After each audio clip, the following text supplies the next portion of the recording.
What is up, YouTube? It's SpookyLoopz, and I hope you're having a fantastic day so far. Kind of a different video for you today. I don't really normally report on news-related articles in terms of DBD, other than like big updates to like, you know, new content or reworks and things like that. However, the news that BHVR has dropped today is something that I felt deserved a video, and I wanted to be able to share my thoughts and obviously bring you guys all up to speed with what they just tweeted this morning. Dead by Daylight will be undergoing a substantial quality of life initiative, which should address many long-standing concerns and frustrations our players are experiencing. So when I first saw that this morning, they came out with a video with their community manager and also their VP. And I'll get links, all of that stuff will be down in the description, but they pretty much discussed, hey, we're going to be pushing back our future content by a few weeks so we can start rolling out this quality of life initiative that's going to be releasing apparently in different phases throughout 2025. I was also a little confused because normally around this time we have a PTB for a March chapter, but apparently that's not happening for another like 3 weeks apparently. So March 11th is the actual PTB date for the new killer. We don't know what it is. They have not released any information about that, but they're pushing it back because they want to be focusing on phase 1 of their quality of life initiative. This initiative will take place over the course of 2 phases. The first runs from April to June, while the second runs from July to December. Okay, so that's going to be a whole year. Let's just dive right into this and let's see what we got. All right, the Dead by Daylight team announces several roadmap updates and previews a lineup of gameplay changes, quality of life updates, and general game health improvements to come. This is something that the community has been asking for what seems to be a long time. Rainbow Six Siege did a quality of life or like a health patch. And a lot of people were advocating for DBD to do something like that because there's just so many long-standing bugs. Just things are just so cooked with the game that people want to delay some of the content so we can actually make the game more playable and more enjoyable for everybody. Well, let's take a look at this. Here's a full look at what is scheduled. Phase 1, April through June, we're gonna have anti-slugging and a surrender option, gamma settings, go next prevention, hiding and body blocking prevention, spawn rules and map offering balancing, improved AFK bots, quality of life, bulk blood point spending, new queue system, more perk presets, and preview in your perks in the lobby. To accommodate for the scope of this initiative, we have decided to delay several of our upcoming releases, including chapters, rifts, events, modifiers, and collections. This means that there will be no PTB tomorrow. So apparently it was supposed to be tomorrow on February 18th. Which is a Tuesday, but they're not. We feel confident that delaying our upcoming releases to prioritize this quality of life initiative will ultimately make Dead by Daylight stronger than ever. We're always listening to our players, and this has been a long time coming. Good. The first thing they have in this breakdown for us is a surrender state. The team has been working on a surrender feature which should limit player frustrations on both sides. To get it right, we first need to identify the situations where its use would be most appropriate, leading us to 2 scenarios. The surrender option is stemming from the big slugging problem that DBD has been having apparently. With the surrender state, there's going to be 2 ways for this to trigger. 1, all remaining survivors have been slugged, and then all remaining survivors are bots for the killer. There's been plenty of situations in DBD's history where people just get 4-man slugged on the ground regardless of how many gens are still left. It's a very enjoyable experience. To bleed out being 4 minutes is awful, to be honest. This is something that a lot of people have been advocating for and asking for, would be a go next option, pretty much a legal one. So it looks like what they're going to be doing for the surrender state is once all 4 people are slugged on the ground, then the survivor team will have an option to essentially surrender. Now, I don't know if it goes by a team vote. I'm not sure. That could also cause some problems in its own. There could also be survivor griefers too that just lay on the ground and go, okay, I don't want to go next, whatever. I'm not sure. There's not really a whole lot of details about it, but it's a great step in the right direction. On the other side for killer, there's been plenty of situations for killer where like you're playing a game, somebody DCs because they didn't like the first chase or whatever it happened. That person goes, okay, well, I don't want to play 3v1 with a bot. They disconnect. It's just a domino effect at that point. Fast forward a few minutes later, then the killer is playing the campaign mode of DBD against 4 bots. It's incredibly unenjoyable. You can't leave because you get a penalty. So now, if that happens, if all 4 bots, if all 4 survivors do DC, then the killer will have an option to also give up, pretty much. Once these instances occur, players will be able to use a surrender option, ending the trial while retaining the blood points they've earned and escaping the disconnect penalty. Questions that are out there for the survivors: is it like instantly? Is it like 3 survivors are slugged? As soon as the 4th one hits the ground, then the vote happens? Is it after a certain amount of time? We don't really know yet, but the premise is if all 4 are on the ground, there's going to be some way for the game to end and prematurely, and you're going to be able to get your blood points and then just kind of go next, which is, I think it's great, to be honest. I don't think that's going to affect slugging in terms of like, I don't think killers are going to be like, oh, maybe I shouldn't slug all 4 people today. I think the people that kind of have like some power complex with that kind of stuff are still going to do it. But the good news is for survivors, you'll be able to go next and get to the next game. So W change, not bad, not bad. Next thing on the list is gamma adjustments. Dead by Daylight can get a little dark, not just thematically, and sometimes excessive darkness can hinder playability. We're introducing the ability to adjust gamma settings on all platforms, allowing you to find a sweet spot without sacrificing the intended artistic direction. This is huge as well too. I know there's a DBD has a shitload of console players, people that play across platforms and stuff like that can really benefit from this, depending on how you're playing. If you're playing on your television at home, you may be able to like, you know, crank your brightness and your gamma and stuff like that on the television itself. But there's nothing built into the game. Dead by Daylight at its base is super dark. A lot of us use filters, myself included, just to really bring the contrast up and vibrance, stuff like that, to make the game not look, you know, pitch black. But that's great. That's great news that you're going to be able to have that option. Not really much else to talk about with the gamma adjustments, just W change. I wonder how bright it'll let us go. I think this is going to make a lot of people happy, especially the people that play on consoles and stuff like that, being able to adjust the brightness and gamma on their game, which is going to be cool. This next one is a huge one. The Go Next prevention. The Go Next expression refers to instances where survivors deliberately does anything in their power to quickly go to their next game, including walking up to the killer and standing still, running to a hook and repeatedly pointing at it, or most commonly, intentionally failing skill checks while unhooked. This is something that is huge at the moment. To disincentivize and properly penalize this behavior, we'll be implementing measures that will help us identify when a player is attempting to go next. Once identified, they'll receive a disconnection penalty point and lose an entire grade. We'll be keeping a close eye on this system to ensure its accuracy, but we're confident that this will help alleviate the issue. On the other hand, we like to reward players who stick it through those challenging matches, even when things take a dire turn. We'll be moving forward with the new emblem-based multiplayer that grants additional blood points during your following match, with the bonus stacking over consecutive trials.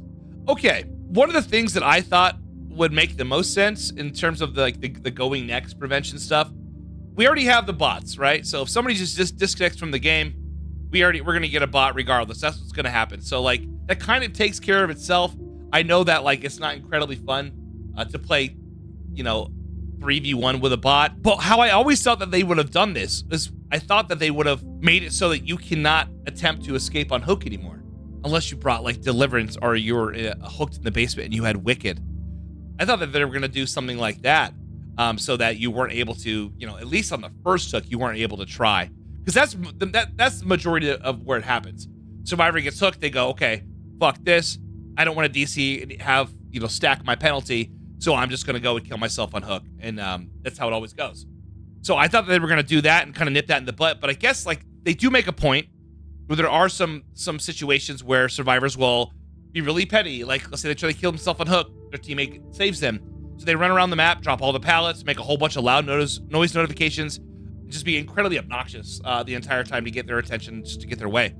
Here's what's interesting. We'll be implementing measures that will help us identify when a player is attempting to go next. But I'm wondering if like the measures of them identifying when a player is attempting to go next would be making, you know, attempts at trying to kill themselves on hook. But if that's the case, it's still a mechanic that's been implemented in the game, so you can't penalize somebody, you know, for trying to do that. You'd have to just nip it in its ass altogether and get rid of those options.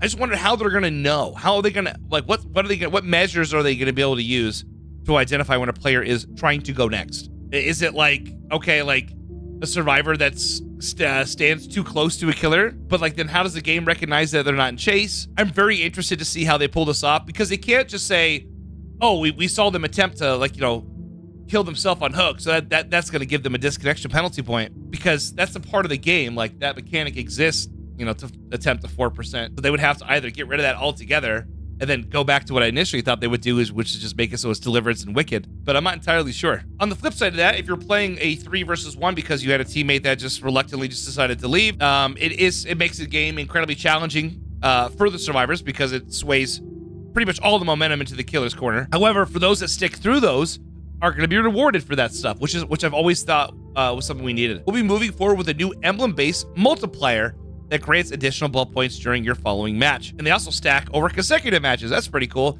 So pretty much what it is, if somebody disconnects your team, they're being a shit, and they want to leave early, and you're at 5 gens, the game's gonna be like, hey, tough it out, do the best you can. We're gonna reward you for sticking it out and trying to make, you know, salvage what is left. I think that's awesome. Okay, extreme hiding and body blocking prevention. Extreme hiding refers to a survivor's drawing out an unwinnable match by ignoring their objective and waiting out the clock. To combat this, we've changed the way AFK crows operate so they can more accurately identify when a player is deliberately avoiding engagement with their gameplay objective. Once a player receives crows, their location will be immediately revealed to the killer. We'll also be incorporating a new feature that allows players to lose collision after receiving a third AFK crow, which should prevent instances of body blocking related griefing. You're playing Survivor, killer has completely just decimated your entire team. You have 3 gens left. There's only 2 of you alive, and the other person is literally just locker hopping, hiding in bushes, trying to essentially outlive you so they can just get the hatch and escape. It is making 0 efforts towards the objective, trying to see if they can do anything in terms of somehow turning the game around. As daunting as that may be, and as unrealistic as that probably is to finish all those gens, it's not impossible. But on the flip side to that, there's been plenty of situations where I've played killer and I have 2 survivors on death hook, and that they're the only ones that are left, and they literally hide the entire game. I'm patrolling the map, I'm walking around trying to find them, and they do it for extended periods of time. It's incredibly annoying. So this is pretty much going to prevent that from happening, which is also a W change. When they say that they're going to be changing the AFK crows and how they operate, so they can more accurately identify when a player is deliberately avoiding engagement with their gameplay objective. The only thing I can think of is after X amount of time, if they haven't touched a generator for X amount of time, then they're gonna get crows. And once the player receives the crows, their location will immediately be revealed to the killer. So now they'll be able to go, okay, that person's not doing anything, I'm gonna go directly for them. Obviously more details to come. I'm not sure what they're gonna do in terms of how long. Hopefully it's not a thing where a survivor can go and just basically cap a gen, you know, get it past the 5% regression, and then the crows will go away. On the flip side to that, they're also going to be doing a thing that a player will lose collision after their 3rd AFK crow. This is something that people have been asking for a long time. Plenty of situations where you're getting chased by a killer and you make a wrong turn, and they make the right decision to cut you off a little bit closer to your exit, and you get stuck in a corner in between a barrel and a wall or some stupid shit like that. And depending on what they want to do, they can, you know, leave you there till the game's done. You know, if you're not moving, which you can't, you're going to start acquiring crows. Once you get your 3rd AFK crow, which is your last one, then you lose collision with that killer, allowing you to pretty much just walk right through their body. It's very similar to how you can walk through Myers' body when he's stalking, stuff like that. And the reason why Myers loses collision while he's stalking is so that he can't just put you in a corner and just soak up all the way to tier 3 and then down you. There's a reason for that. I found that was interesting that they implemented that on the first pass of some of these killers where they lose collision so they can't take advantage of their power.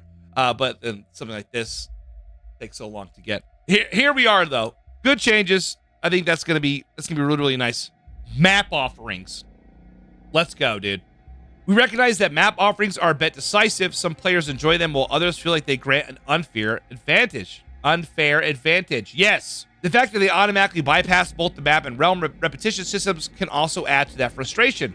What they mean is someone brings an Eerie Crows offering, right? It doesn't count towards the map repetition. So then you go to the next game, and then the game will just naturally just take you to Eerie Crows. It's awful. Moving forward, map offerings will no longer guarantee the appearance of any given map, but rather increase its chances by 20%. Note they will not stack. We're also looking to make it so map offerings, as well as several other types of offerings, will remain a secret during load-in. That way, your decision to remain in the match will not be swayed by external factors. I'm assuming it's going to be all offerings that are not blood points. I would assume. I'm guessing it's going to be all those across the board. They're all going to be covered, with the exception of people that are bringing blood points and blood point stackable offerings. That's what my guess would be. If someone wants to bring in Eerie Crows or burn a Badham preschool offering, any map whatsoever, it's going to be increased to 20%. So you have a 20% chance that the map is actually going to go, or whatever RNG system they have behind the scenes, some coding that decides that. But the cool thing is is while you're sitting there loading, do bring a map offering. How it works now, it shows you, then some people could just DC. Like back when old RPD like was a thing, like the original RPD with the library and all the stuff that you could do, and it was way too big. People were obviously taking advantage of the library and RPD, bringing, you know, boons and unbreakable and all this stuff like that, and boil over and being completely miserable. So it got to the point where people like started seeing RPD offerings. They would crash your game before it even loaded in. They would just Alt F4 and close it. Now map offerings are not going to show, and it's going to remain a secret until you actually get to the game. Then you'll be able to check the offerings and probably see that was brought. That you were brought there by an offering. You know, 20%. That's pretty cool. I wonder what they're going to do with Sack Wars. Are Sack Wars still going to be, you know, 100% like, you know, get shit on, we're not going here type stuff? I'm not sure. Maybe this is a hot take, but I think just personally, just we're going to lean into the lore of the game. I think letting the entity decide where we actually go and having the map and realm repetition system be in effect would be cool. And, you know, eliminating the option for either side to bring a map offering. That's just me. I think we could have been okay with just taking them all out. But okay, up next is spawn rules. Survivor spawn placements can have a significant impact on the trial's outcome, an observation that has been repeatedly recognized by our community. It's become clear that survivors spawning separately and thereby covering more ground allows them to gain a notable advantage in completing their objective. Really? We're changing the default survivor spawn rules to ensure that each survivor will spawn within 12 meters of one another and on the same floor, if applicable. To accommodate this change, Shroud offerings will be adjusted accordingly. It took until the first Resident Evil chapter with Nemesis came out, with the introduction to Lethal Pursuer, to really see how fucked some of the spawns were in DBD. As a killer, you would spawn in, you would finish your panning around, and you would look and you would see survivor way over here, survivor way over here, survivor over here, and the other one just, you know, in the middle of nowhere. They're instantly next to gen sometimes. I've never understood why all the survivors just shouldn't spawn together, you know, with a Shroud of Binding. Start at the campfire together, go into the game together, you go back to the campfire together. That's why I thought that they would have went with that. But they're going to make some adjustments, so they're going to be close and all on the same level. It just needs to be a thing where, like, the survivors either go, oh shit, okay, we have to scatter and find gens, instead of just being so far away from each other and being able just to get an advantage. That's why hopefully this will help out with the standard situation where any killer gets into their first chase. If they're a good survivor with good pathing, you're gonna lose 3 gens. That's pretty normal. That's pretty expected. And this is partially due to survivors being so split up that the killer just simply finds their first chase and goes. They can't really patrol all the other outskirts of the maps or places that are so far away. So hopefully this helps. I guess we'll have to see. But if you're gonna get juiced, you're gonna get juiced, right? Okay, improved AFK bot detection. Players that use AFK bots can be frustrating to have in your trial. Yep. And we're working on improvements to our detection systems so we can quickly identify and penalize them accordingly. Players that use AFK bots. Okay, so that's like where you look, like I haven't seen one in a while, but I guess they still happen. It's where somebody will come into a game, like they have it set up on like a script where they'll launch it, they'll go into the game, the killer is not there at all, and just sits there and periodically just like is on a script to swing their weapon. And then, you know, you're just like, okay, killer's AFK, let's do the gens and leave. It sucks. It's not cool, but hopefully they're fixing that, which is nice. Up next is bulk blood point spending. Thank goodness. To speed up general blood web activity, we're adding a button that will allow you to spend blood points in bulk. They don't specify how much. That's completely fine, but it pretty much means, I'm hoping it's like, yo, spend 1 million blood points to get you to this level or whatever it is. That's awesome. I've been playing the game since 2019, and like I remember I used to have to click on each individual node, and I was like, oh my god, there needs to be a way where we could like spend all the blood points on one web. We have that now, but still it takes forever. Oh my goodness. Cool. W change. Quest system. Previously announced last year, the quest system is a part of a larger update to the archives and rifts. So expect more information in an article specifically dedicated for that. For now, know that we will be reworking the challenge system as well as daily rituals to reduce the grind, make it easier to earn rewards, and increase the overall fun. Okay, good. And the last and final thing, it seems like phase 1 for the Dead by Daylight Quality of Life initiative is perk loadouts in preview. After a successful round of A and B testing, we'll be allowing players to see their own perk loadouts while in lobby, as well as adding additional perk loadout slots. Show your perk loadouts while you're in the lobby so your teammates can see what you have. Something that people have been asking for forever. DBD Mobile, granted, I know they're, you know, was NetEase. I know they're a totally different developer, but they had that shit years ago. There's no reason why we shouldn't have that in the base game. There's no reason whatsoever. We believe that these changes will be an overall benefit to Dead by Daylight's health, further establishing a positive gaming environment for all of our players. We'd also like to thank you for your patience and understanding during this time. We'll be back in our anniversary broadcast in May to recap Part 1 and provide deeper insight into Part 2 of our roadmap. So keep an eye out for that announcement. In the meantime, we look forward to hearing your thoughts and feedback. Thanks for spending so much time in the fog. Overall, this is fantastic. This is a great change. This is going to be a great update, I think. They also mentioned in the video that they're going to be taking some time away from releasing new content to not only implement this phase 1 of the quality of life initiative, but also to work on and fix so many outstanding bugs, long-lasting bugs that have been in the game for a while. So that's also something that we need as well too. But this is good stuff. I'm glad they're listening to us. You know, at the end of the day, like, you got to make the customer happy. Like, we're the one consuming your product. You want us to go buy the new, you know, spaghetti monster killer that's going to come out? Fantastic. Let's make the game enjoyable in its current state. It's such a bummer that the game can be so stale at times, and then having to deal with all these shitty aspects of it and bugs on top of that just makes the entire experience just really, really bad. But yeah, I'm gonna wrap this up here. Thanks for watching this kind of video. All the links to all this stuff will be in the description below, so if you want to do some more research or reread this yourself, you can. And I will catch you all on the next one.